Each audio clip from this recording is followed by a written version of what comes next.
नमस्कार सभी मित्रों, चैनल कहानी की पोटली पर आप सभी का स्वागत है। बादशाह अकबर, बीरबल और सभी मंत्रीगण दरबार में बैठे हुए थे। सभा की कार्यवाही चल रही थी। एक एक करके राज्य के लोग अपनी समस्याएं लेकर दरबार में आ रहे थे। इसी बीच वहां एक व्यक्ति दरबार में पहुंचा। उसके हाथ में एक मर्तबान था। सभी उस मर्तबान की ओर देख रहे थे। तभी अकबर ने उस व्यक्ति से पूछा, क्या है इस मर्तबान में?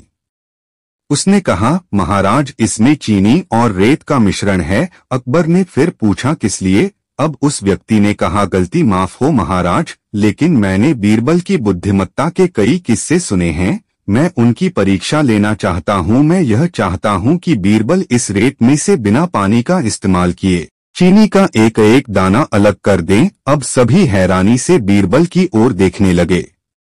अब अकबर ने बीरबल की ओर देखा और कहा, देख लो बीरबल, अब तुम कैसे इस व्यक्ति के सामने अपनी बुद्धिमानी का परिचय दोगे? बीरबल ने मुस्कुराते हुए कहा, महाराज हो जाएगा, यह तो मेरे बाएं हाथ का काम है। अब सभी लोग हैरान थे कि बीरबल ऐसा क्या करेंगे कि रेत से चीनी अलग अलग हो जाएगी।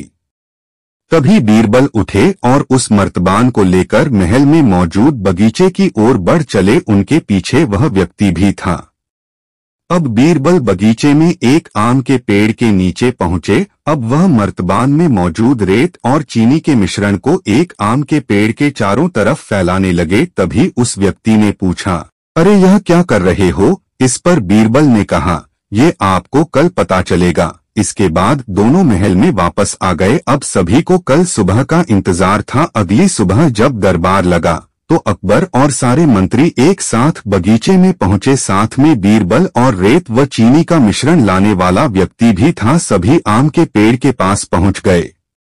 सभी ने देखा कि अब वहां सिर्फ रेत पड़ी हुई है। दरअसल रेत में मौजूद चीनी को चींटियों ने निकालकर अपने बिल में इकट्ठा कर लिया था और बची खुची चीनी को कुछ चींटियां उठाकर अपने बिल में ले जा रही थीं। इस पर उस व्यक्ति ने पूछा, चीनी कहाँ गई?